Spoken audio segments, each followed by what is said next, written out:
오늘 우리가 성탄 예배로 드리게 된 것을 너무 감사하게 생각합니다.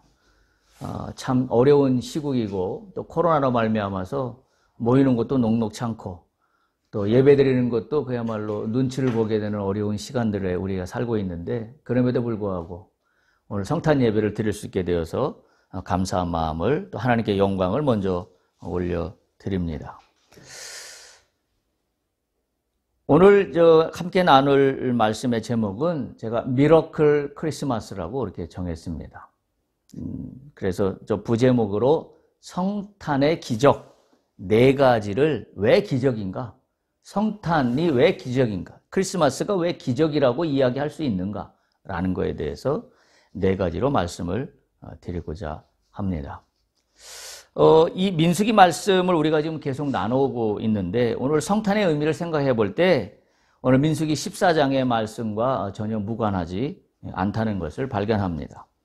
이스라엘 백성들의 정체성 혼란으로 인해서 불신앙이 시작되었고, 그리고 그것은 결국 하나님의 진노를 가져왔습니다. 그래서 민수기 14장 1절에 보면, 11절에 보면 이 백성이 어느 때까지 나를 멸시하겠느냐, 또는 너희가 어느 때까지 나를 믿지 않겠느냐, 이렇게 하나님께서 통탄하셨습니다. 그것은 결국 여호와의 영광을 무시하고 여호와의 영광을 가리웠다는 걸로 하나님의 진노가 아주 극에 달했던 것을 우리가 말씀에서 나누었었습니다. 한마디로 하나님께서 창조하신 에덴 동산에서의 하나님과 함께하는 인간이 완전히 훼손된 모습으로 지금 하나님 앞에 서 있는 것이 가데스 바네아에서의 인생들의 모습으로 비춰진 겁니다. 에덴 동산에서 하나님은 인간에게 자유의지를 주셨지만, 그러나 그럼에도 불구하고 인간들은 그 자유의지를 자신의 욕심과 탐욕을 사용하는 방편으로 자유의지를 사용하고 말았습니다. 그래서 결국 에덴 동산에서 추방당하는 아담의 모습을 우리는 성경을 통해서 잘 알고 있습니다.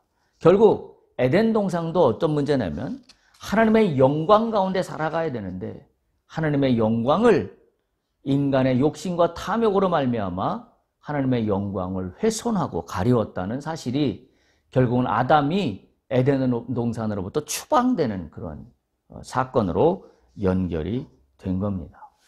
오늘 가데스 바네아에서도 동일한 문제이죠. 가데스 바네아에서도 하나님의 약속으로 가나안 땅을 목전에 두고 있는데, 이들이 정탐을 다녀오고 난 다음에 다시 말하면 광야로부터 오히려 추방당하게 된 모습입니다. 그래서 하나님이 진노하셨고 이들을 다 멸절하시겠다고 하나님이 성경에서 말씀하고 있는 걸 보면, 아담의 에덴 동산에서 추방당했던 거나 똑같은 원리가 지금 광야의 가데스 바네아에서도 그대로 재현되고 있다는 사실을 본다면, 현대를 살고 있는 2021년을 살고 있는 우리의 모습도 비슷한 모습이 아니지 않을까라는 생각을 하지 않을 수가 없습니다. 왜냐하면 하나님은 늘 하나님의 영광 가운데 인생들이 있기를 원하시는데, 인생들은 늘 자기의 욕심과 자기의 탐욕을 따라서 자꾸 에덴으로부터 벗어나고자 합니다. 그래서 결국은 하나님이 추방하게 되는 그런 상황에 이르게 되는 목전까지 지금 현대를 살아가고 있는 우리가 놓여 있는 것을 말하지 않을 수가 없습니다. 왜냐하면 오늘날 우리의 현상들을 보면 성경의 진리를 자신의 편의대로 그냥 뭉개버리고 자신이 유리한 대로 해석하는 경우가 너무나 많기 때문에 그렇습니다. 소위 성경에서 이거는 소위 말해서 금하는 일도 요즘에는 인권이다, 소외되는 사람들을 돌봐야 된다는 명분하에 성경의 진리를 훼손하는 경우가 얼마나 많은지 모릅니다. 우리의 삶 가운데도 보면 내가 하나님의 말씀을 믿고 살아간다고 하지만 내가 하나님의 말씀을 훼손하며 살아가고 있다고 한다면, 에덴 동산에서 추방되는 아담이나 지금 광야에서 죽게 생긴 이스라엘 백성이나 그리고 오늘 나의 모습이나 크게 다르지 않다는 것을 우리가 깨닫지 않을 수가 없습니다. 그래서 오늘 광야의 이 이스라엘 백성들을 보면 하나님께서 통탄하시는 모습이 극에 달했다라는 것을 볼 수가 있습니다.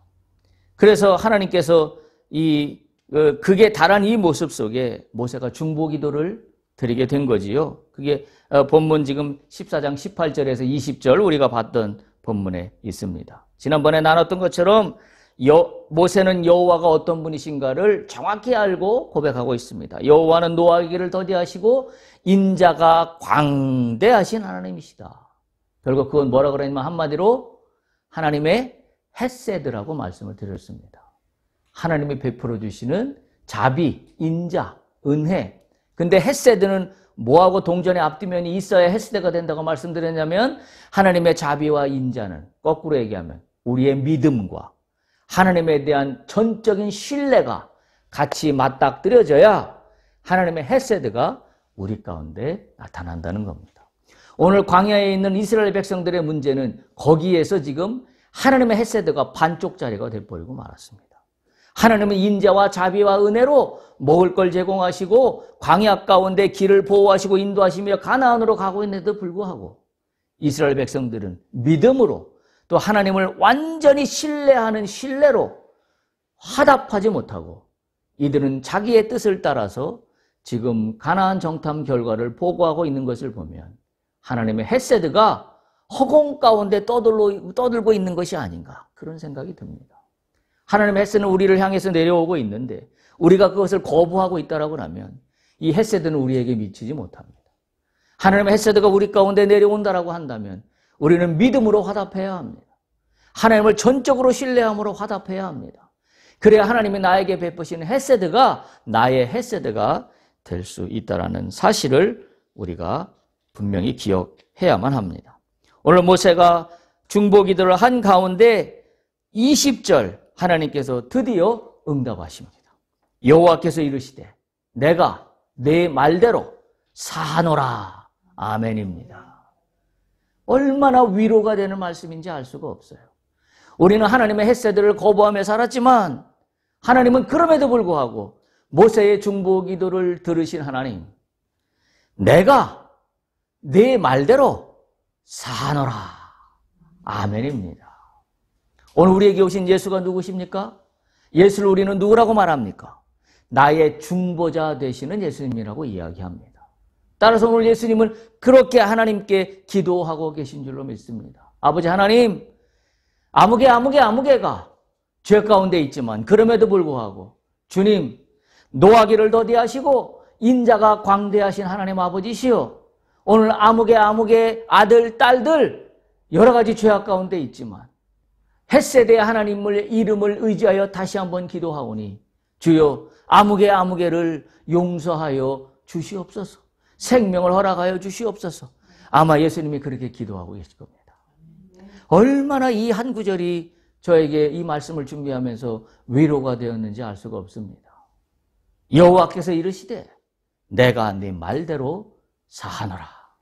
오늘 하나님의 용서하시는 은혜가 우리 모두 가운데 넘치기를 간절히 축복합니다. 할렐루야입니다. 우리가 예수를 의지하는 것은 이와 같은 하나님의 용서하심과 하나님의 헤세드가 우리 가운데 넘치게 증거되고 있기 때문에 그렇습니다. 따라서 성탄은 기적입니다. 예수 그리스도께서 오시지 않았다면 우리는 이와 같은 용서를 받을 수 없는 인생이기 때문에 그렇습니다. 오늘 성탄을 제가 미러클, 기적이라고 그렇게 표현한 이유는 인류에게도 기적일 뿐만 아니라 오늘 나에게도 기적의 사건이기 때문에 그렇습니다. 여러분, 예수께서 오늘 이 땅에 오신 것이 나에게 기적이라는 사실이 믿어지십니까? 믿어지셔야 합니다. 믿음으로 고백해야 합니다. 죽을 수밖에 없는 나를 위해 오신 주님은 내 인생의 최고의 기적입니다. 할렐루야. 이 고백을 할 수 있어야 돼요. 주님이 오늘 이 땅에 오신 것은 내 인생의 최고의 기적입니다. 그와 같은 고백을 주께서 받으신 줄로 믿습니다. 첫 번째, 성탄의 기적은 무엇 때문에 기적이라고 얘기할 수 있냐면 하나님의 사랑입니다.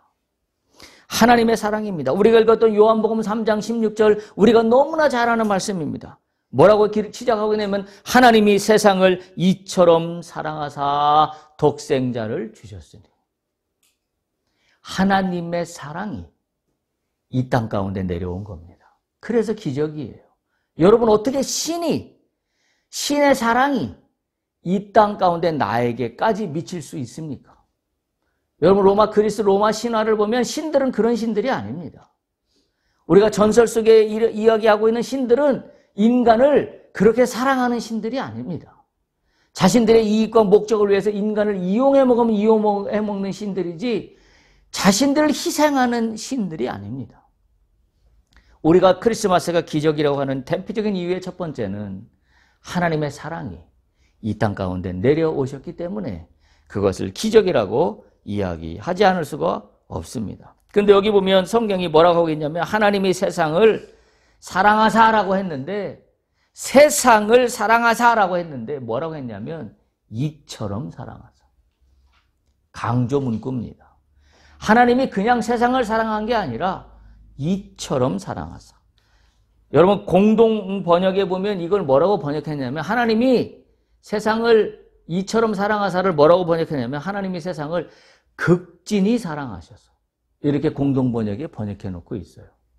여러분 영어 성경에 보면 이 부분을 뭐라고 번역해 놓고 있냐면 so loved라고 번역하고 있어요.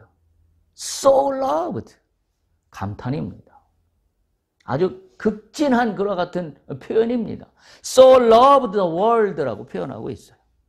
얼마나 하나님이 이 땅을 사랑하셨으면 독생자 아들 예수 그리스도를 우리에게 보내주셨겠습니까? so loved입니다. 하나님의 so loved 하시는 그 마음이 오늘 우리 가운데 넘치기를 간절히 축복합니다. 나는 하나님의 사랑으로, 그것도 그냥 사랑이 아니라 극진히 사랑하시는 사랑이 나에게 임한 사건이 오늘 예수 그리스도의 탄생입니다. 그러니 이처럼 이보다 더 큰 기적이 어디 있겠습니까? 바로 이 결정적인 하나님의 사랑이 예수 그리스도를 통해 우리 가운데 내려오셨기 때문에 이보다 더 큰 사랑은 없을 거라 생각하지 않을 수가 없습니다. 두 번째, 크리스마스가 미러클인 이유는 인간의 죄사함과 영생을 주셨기 때문에 그렇습니다. 우리의 죄사함과 영생이 곧 미러클입니다. 우리가 읽었던 마찬가지로 요한복음 3장 16절 17절에 보면 하나님의 사랑으로 이 땅에 예수를 보내신 목적과 이유가 무엇인가 하는 것을 분명히 이야기해주고 있습니다. 첫 번째, 예수를 믿는 자마다 16절 마지막에 보면 멸망하지 않고라고 기록하고 있습니다. 예수 그리스도로 말미암아 멸망하지 않고 영생을 얻게 하신다고 하셨습니다. 이게 기적입니다.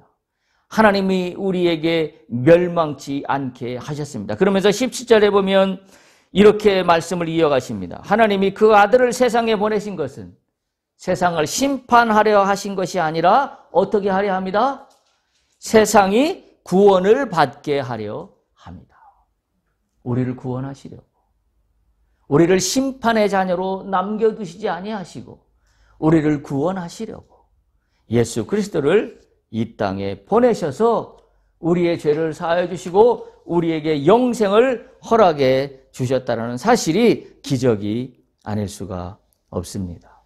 예수로 말미암아 우리는 다시 살게 되었습니다. 할렐루야. 예수로 말미암아 우리는 하나님과 동행할 수 있게 되었습니다. 이것이 기적입니다. 이것이 그야말로 기적 중에 기적입니다. 세 번째, 성탄절이 미러클인 이유는 말씀이 우리 가운데로 내려오셨기 때문입니다. 말씀이 내 안으로 들어오셨습니다. 그래서 기적입니다. 여러분, 그래서 우리가 이야기하는 이 말씀에 그래서 뭐가 있다고 얘기하는 거냐면 생명이 있다고 얘기하는 게 그래서 얘기하는 겁니다. 우리가 그냥 좋은 도덕책, 좋은 윤리책 또는 소위 말해서 다른 종교의 책들, 그런 책들에 좋은 말이 써 있는 거와 이 예수 그리스도로 말미암은 성경의 말씀이 다른 이유는 말씀이 곧 요한복음에 뭐라고 그랬어요? 말씀이 곧 하나님이에요. 그리고 말씀이 곧 예수님이에요. 근데 그 말씀에 곧 뭐가 있었냐면 생명이 있다 그랬습니다. 그게 우리가 요한복음 1장에 나타나고 있는 말씀이에요. 근데 그 말씀이 어떻게 했다고요? 성육신 되어서 사람의 몸을 입어서 이 땅 가운데 내려오신 게 예수 그리스도예요. 그게 지금 우리가 읽은 요한복음 1장 1절에서 4절에서 이야기하고 있는 말씀입니다. 그래서 이 말씀이 생명이 있는 겁니다. 그러니 이게 어마어마한 거예요. 이 말씀을 내가 받아들이는 순간, 이 말씀을 내 것으로 영접하는 순간 나에게 새로운 생명이 탄생합니다. 새로운 소망이 피어오릅니다. 새로운 영광이 나타납니다. 그게 말씀이에요. 그게 말씀이에요. 여러분, 요한복음 1장 1절 말씀드린 것처럼 이렇게 시작해요. 태초에 말씀이 계시니라. 이 태초에라는 말씀은 천지를 창조할 때 그때의 태초가 아니라, 이 성경에 보면 물론 영어 성경에는 in the beginning 뭐 이런 식으로 되어 있지만 원어의 뜻을 보면 천지가 창조되기 전의 태초예요. 여기서 얘기하는 태초는 천지가 하나님이 창조하시기 바로 그 전에도 그 태초에, 그러니까 우리가 이 어떤 그 크로니컬한 이 시간 개념으로는 도저히 그 개념이 안 잡히고 상상이 안 되는 그와 같은 태초입니다. 그 태초에 말씀이 있었다. 이 말씀을 원어 성경에는 뭐라고 하고 있냐면 로고스라고 하는 단어를 쓰고 있습니다. 로고스. 로고스는 뭐냐면 하나님께서 세상을 창조하시기도 전에 이미 존재하고 있는 하나님의 어떤 자아예요. 그게 로고스입니다. 그래서 이 로고스가 우리 가운데 오셨다라는 게 지금 요한복음에서 하고 있는 말씀입니다. 그래서 이 로고스가 이 말씀이 하나님과 함께 계셨고 이 말씀이 곧 하나님으로 말미암아 만물을 창조하게 되었다라고 성경은 기록하고 있습니다. 그래서 한마디로 로고스는 뭐냐면 인간이 범접할 수 없는 하나님의 존재, 하나님의 자아, 또 어떤 진리, 이것을 이야기하고 있는 게 로고스입니다. 우리가 사전적으로 보면 로고스를 뭐라고 설명해 놨냐면 신적 원리, 신적 이성, 신적 본질을 나타내는 형이상학적인 말이다. 이렇게 성경 사전에는 표현하고 있는 말이 로고스입니다. 그러니까 정리하면 이런 거예요. 우리가 인간이 그냥 쉽게 이렇게 가질 수 없는 그 하나님 존재의 본질 자체, 그 로고스가 태초 전부터 어떤 태초, 그 어떤 시점인지 모르지만 그때부터 있었는데 그것이 어떻게 했다고요? 우리 가운데로 내려오셨다. 이 어마어마한 사건입니다. 이보다 더 큰 기적이 있을 수가 없습니다. 그래서 요한복음 1장 14절에 보면 말씀이 육신이 되어 우리 가운데 거하심에 이렇게 표현하고 있어요. 말씀이 육신이 되어 우리 가운데 거하셨다. 그러니까 언급의 그 시간, 그 어떤 시간 그 속에 하나님의 존재, 하나님의 본질, 그 로고스가 육신이 되어 우리 가운데 거하셨다. 그게 누구다? 예수 그리스도시다. 그러니까 예수 그리스도는 곧 누구예요? 하나님이에요. 예수 그리스도는 곧 누구예요? 말씀이에요. 예수 그리스도는 곧 누구예요? 그게 로고스입니다. 그러니까 우리를 예수를 믿는다고 하는 게 단지 하나님의 아들을 믿는 그와 같은 사건의 이야기가 아니라 그 어떤 우리는 도저히 상상도 할 수 없는 그 영겁의 어떤 시간 속에 있었던 그 하나님의 시간 속에서 하나님의 본질 가운데 있던 그 진리, 그 로고스가 육신의 인간의 몸을 입고 우리 가운데로 오셨다. 이게 얼마나 기가 막힌 사건입니까? 이게 성탄절이에요. 그래서 제가 감히 이것은 미러클 아니면 설명할 길이 없다라고 말씀을 드리고 있는 겁니다. 참으로 기가 막힌 사건이 아닐 수가 없습니다. 인간에게 신적 본질인 로고스와 함께 할 수 있는 길이 열렸다는 이야기예요.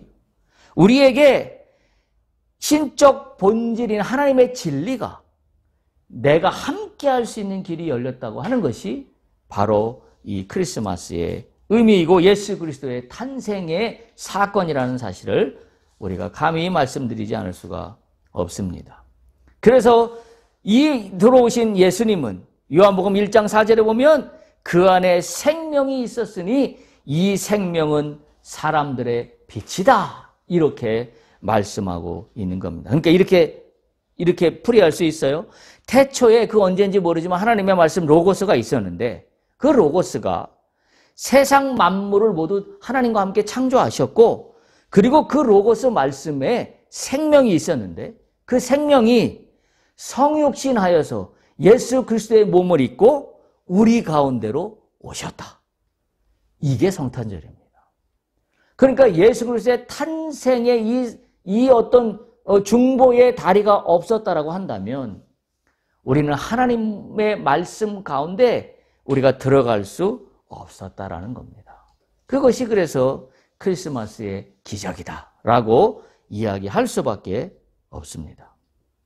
네 번째, 크리스마스가 미러클인 이유는 하늘과 땅이 연결되었기 때문입니다. 하늘과 땅이 연결되었습니다. 기가 막혀요. 우리는 땅에 살지만 하늘과 분리된 존재가 아니라는 사실을 기억해야 됩니다. 우리는 땅에 있지만 하늘과 상관없는 존재가 아니라는 사실을 기억해야 돼요. 왜요?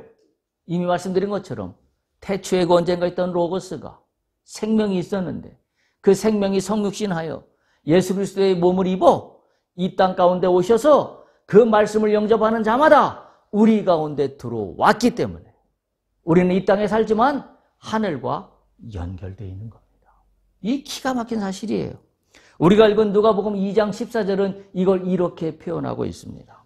지극히 높은 곳에서는 하나님께 영광이요 땅에서는 하나님이 기뻐하신 사람들 중에 평화로다. 땅에서는 평화예요? 모두에게 평화인가요? 아닙니다. 누구에게 평화라고 되어 있습니까? 하나님이 기뻐하신 사람들 중에 평화로다. 여러분들이 그 사람이 되기를 축복합니다. 하나님의 영광이 하나님을 기뻐하시는 사람들 중에 평화로 나타난다는 사실입니다. 오늘 우리가 민수기 읽은 14장 말씀을 보면 하나님이 진노하셨어요. 하나님이 진노하신 건 바로 다른 문제가 아니라 하나님의 영광이 가리워졌기 때문입니다. 다시 말하면 뭐예요? 하나님이 기뻐하시는 자들 속에 평화인데 하나님이 기뻐하지 않는 자들로 저들 스스로 자기의 정체성을 바꿔버리고 말았기 때문에 그렇습니다. 하나님이 기뻐하시는 자들 가운데 있다면 이 땅은 평화입니다. 근데 하나님이 기뻐하시는 자들 가운데 있지 않기 때문에 이들은 평화를 깨뜨려버리고 하나님 없이 살아가려고 한다는 사실입니다. 민수기 14장의 가데스 바네아의 사건은 그것을 이야기해주고 있습니다. 이 하늘에는 영광이요 땅에는 평화로다는 이것은 뭐예요? 예수 그리스도로 말미암아 하늘과 땅이 하나로 붙었습니다. 연결됐습니다. 할렐루야. 그래서 땅의 평화는 어떻게 실현되는가 하면 땅을 바라보면 땅의 평화가 실현될까요? 오늘 성경의 말씀에 의하면 안 됩니다. 우리가 땅에서 평화를 누리며 살아가기 위해서는 뭘 봐야 평화가 누려져요? 하늘을 봐야 합니다. 뭘 생각해야? 하나님의 영광. 이게 누가복음 지금 우리가 읽은 2장 14절에서 이야기해 주는 진리예요. 사람들은 땅에서 평화를 얻기 위해서 땅에서 잘하면 평화를 얻을 거라고 잘못 생각합니다. 근데 핵심은 어디에 있어요? 하나님을 기뻐하시는 자들 중에 평화예요. 하나님을 기뻐하시는 자들은 땅에 살지만 뭘 보는 사람들이에요? 하나님의 영광을 바라보며 사는 사람들입니다. 그래서 하나님의 영광을 바라보는 사람들은 이 땅에 사는 동안에 평화를 누리게 되어 있습니다. 이게 진리예요. 그러니까 세상 사람들은 이해하지 못하는 거죠. 세상 사람들은 땅의 평화를 얻기 위해서 우리끼리만 잘하고 살면 된다. 우리끼리만 교제를 잘하고 살면 된다. 그리고 내가 남만 잘 도와주면 되고 내가 누군가에게 잘 뭔가를 해줘서 우리의 공동체를 아름답게 이루면 된다라고 생각합니다. 그런데 평화가 이루어졌던가요? 인류 역사상 평화가 이루어지지 않습니다. 오늘날 우리는 정치가들도 이야기합니다. 많은 사람들도 이야기합니다. 학자들도 이야기합니다. 여러 가지 학문적으로나 또는 철학적으로 이야기합니다. 이 땅을 살아가는데 우리가 평화를 누리기 위해서 어떻게 해야 되나라고 여러 가지 이야기를 하지만 성경의 진리를 보면 그 모든 것이 다 하나도 진리가 아닙니다. 왜? 모든 사람들이 얘기하는 평화는 우리끼리만의 평화이기 때문에 그렇습니다. 성경은 우리끼리만의 평화도 이야기하지만 우리끼리만의 평화가 이루어지기 위해서는 뭘 쳐다봐라? 하늘을 보라고 이야기하고 있습니다. 그래서 하늘에는 하나님께 영광이요, 땅에서는 하나님을 기뻐하시는 자들에게 평화로다라고 말씀하고 있다는 사실을 반드시 기억해야 합니다. 하나님의 영광은 무엇으로 이루어지는가? 하나님의 영광은 우리가 이 땅 가운데 하나님을 기뻐하시는 삶으로 살면 영광이 됩니다. 그럼 기뻐하게 되면 뭐가 나타난다고요? 평화가 나타난다 그랬죠.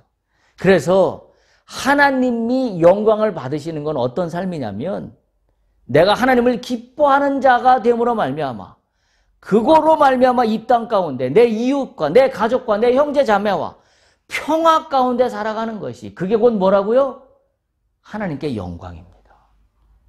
여러분, 많은 믿는 자들이 잘못 착각하는 것이, 제가 누차 말씀드렸습니다마는 하나님의 영광이라고 하니까 뭐라고 얘기하냐면 종교적인 행위로 이해를 해요. 그래서 율법을 잘 지키는 거 또는 뭘 헌신하는 거, 이제 연말이 되었죠. 그래서 소위 불의웃을 도와주는 것을 자기가 무슨 어떤 하나님에 대한 어떤 의무를 다하는 것처럼 여겨서 자기의 어떤 뭐라고 그러죠? 어떤 자긍심을 갖는 이유로 연말에 누구를 봉사한다고 한다면 그것은 진정한 평화가 아닙니다. 진정한 평화는 하나님을 기뻐하시는 자들이기 때문에 이웃을 사랑하는 거예요. 내가 이 행위를 함으로 말미암아서 아버지께 영광되는 게 아니라 내가 영광되는 것은 아버지를 기뻐하는 자로 살기 때문에 그래서 이웃을 사랑할 수밖에 없는 겁니다. 그 결과 우리에게 주어지는 축복은 평화예요. 이것을 하나님은 당신이 영광으로 받으신다. 이게 이 본문의 의미입니다. 그래서 다시 한번 기억하면 지극히 높은 곳에서는 하나님께 영광이요, 땅에서는 하나님이 기뻐하시는 사람들 중에 평화로다라고 이야기하고 있는 겁니다. 이 땅에서 하나님의 영광을 바라보며 사는 인생들에게는 평화가 주어집니다. 할렐루야. 이 땅에서 아버지의 영광을 바라보며 사는 사람들에게는 평화를 누리게 됩니다. 할렐루야. 이 진리를 우리가 분명히 기억할 수 있기를 바랍니다. 그런데 사람들은 땅에서 하나님의 영광을 분리해버리고 말았습니다. 하나님의 영광을 따로 보고 세상에서 삶을 따라 봅니다. 그러니까 세상과 하늘이 연결되지 않고 분리돼 버리고 말았다는 사실이에요. 그래서 많은 잘못된 신앙을 해석하는 사람들 중에 종교는 이런 것이고 인간 삶은 삶이고 신앙은 신앙이오라고 두 개를 무한정하게 분리하려 한다는 사람들이 있다면 그 사람들은 이 진리를 모르고 하는 말입니다. 진리는 분리될 수 있는 게 아니라 이 땅의 평화가 곧 아버지께 영광이요, 아버지의 영광이 곧 이 땅의 평화라는 사실을 우리가 분명히 기억한다면 내가 이 땅을 살아가는 동안에 이 땅에서 내가 살아가는 일들을 통하여 아버지께 영광되는 일로 연결되어 있다는 사실을 우리가 반드시 기억해야 되고, 또 거꾸로 우리가 이 땅 가운데 평화를 누리기 위해서는 아버지의 영광을 바라보는 시선으로 이 땅을 쳐다봐야 된다는 사실을 우리가 동시에 이해할 수 있게 됩니다. 이 모든 것들은 단 한 가지 때문에 가능해졌어요. 예수님의 탄생 때문에 가능해졌습니다. 예수님의 탄생이 아니었으면 우리는 미러클 기적의 사건이 우리에게 주어지지 아니하였을 것이기 때문에 그렇습니다. 크리스마스의 결정체는 누가 뭐래도 예수 그리스도입니다. 그래서 우리는 그렇게 크리스마스 때마다 다시 한번 나의 신앙을 고백해야 됩니다. 예수님 없이는 나는 아무 존재도 아닙니다. 예수님 때문에 죄사함을 받았고, 예수님 때문에 구원을 받았고, 예수님 때문에 생명을 얻었고, 예수님 때문에 영생을 얻었음을 다시 한번 고백하지 않을 수 없는 계절이 이 크리스마스 시즌이라는 사실을 우리가 다시 한번 기억할 수 있기를 바랍니다. 오늘 하나님은 우리에게 평화를 누리기를 원하십니다. 그 평화는 당신을 기뻐하는 자들 가운데 아버지의 영광을 바라보는 자들에게 주어지는 하나님의 실체입니다. 하나님의 실체는 우리 가운데 나타나는 평화입니다. 오늘 크리스마스 이 성탄 예배를 통하여 우리 모두가 이 기적을 우리 것으로 다 체험하는 그리고 우리의 인생을 예수 그리스도로 말미암아 온전히 드려지는 그와 같은 영광과 평화가 나타나는 삶이 되기를 간절히 축복합니다. 할렐루야.